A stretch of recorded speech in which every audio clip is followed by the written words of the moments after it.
So I'm up here on a run in the canyon, and I've just been reflecting on my experience over the past day and a half. And for whatever reason, it just felt important and relevant. And so I wanted to share. Something happened 2 nights ago that just consumed me with sadness and anxiety. And I laid in bed all night, completely wide awake. And I didn't fully realize it then, but looking back, my body was rejecting the reality of things. And I was so rigid inside.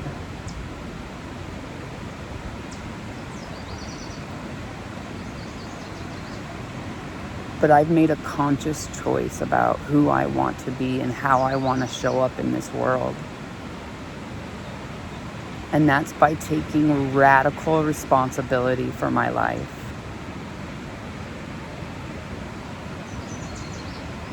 And so what does that look like? What does that actually mean?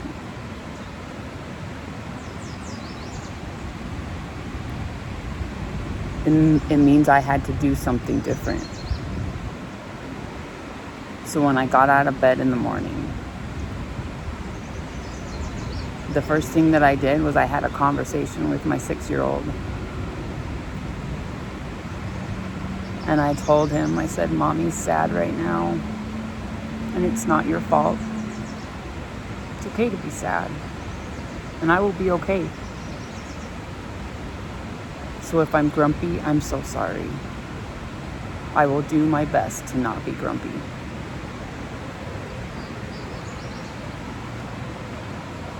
Because putting on a fake face and pretending like everything's okay,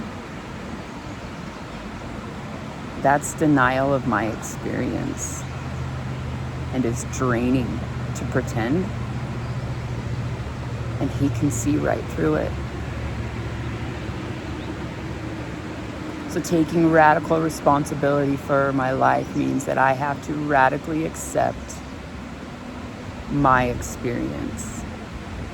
I can't deny what I'm going through. So being open about that to the people that I love.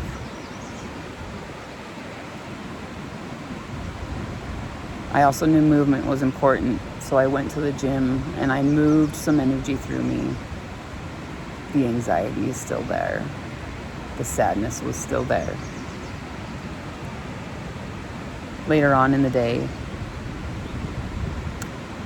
I had the idea to reach out to one of my friends, and my knee-jerk reaction was, I don't want to be a burden to her. I shouldn't call. And I had this conversation back and forth with myself for a few minutes, deciding whether I should do it or not. And luckily, I'm in enough practice to where I chose connection because I'm deserving of it. And so I reached out. She's the most amazing person. She validated my experience. She helped me feel seen. Suffering in silence is unnecessary. There's magic that happens when somebody witnesses our pain. I truly believe that the only way to really heal is to have someone witness it.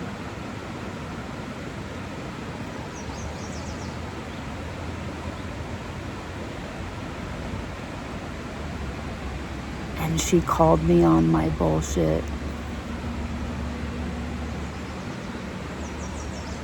Which I really need.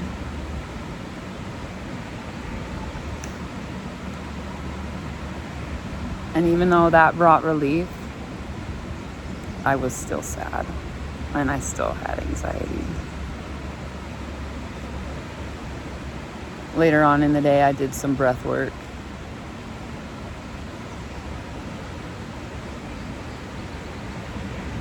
And let me point out, taking radical responsibility does not mean perfection. My knee-jerk reaction in almost every scenario was to resist. For 10 hours straight, I was literally rejecting what was happening.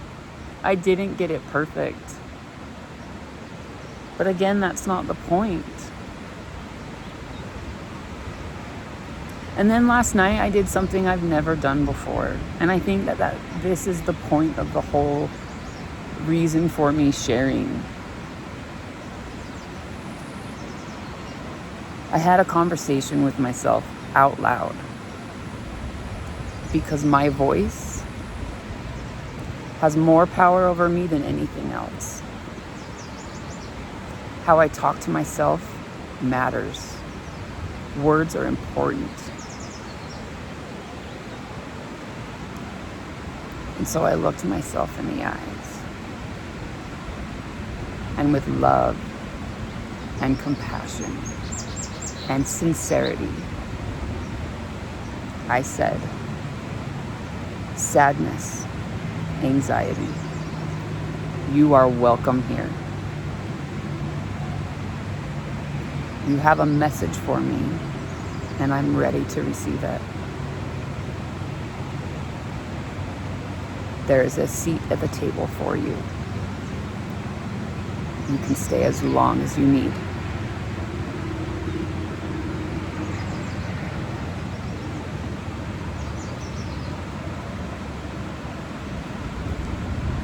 And then I felt something shift inside of me. The anxiety and the sadness were still there. But I felt my body soften, and I was not resisting this anymore.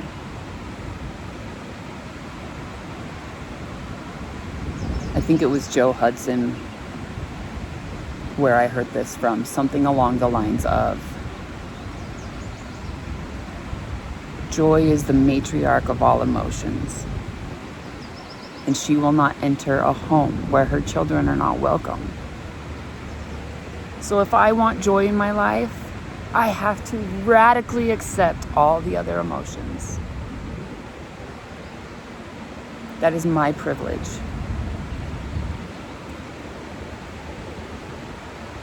And I woke up this morning. Guess who was still there? Sadness and anxiety.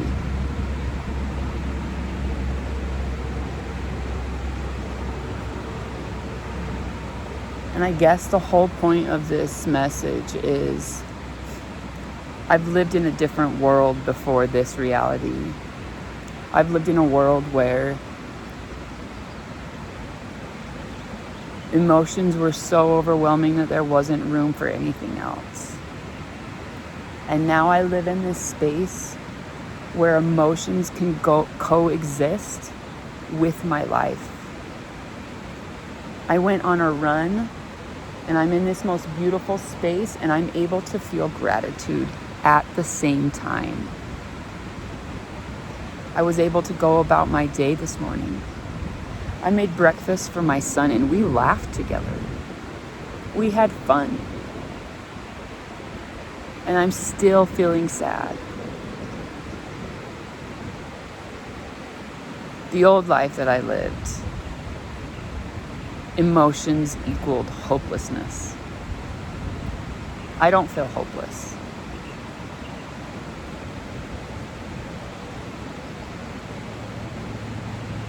I guess that's just something to consider.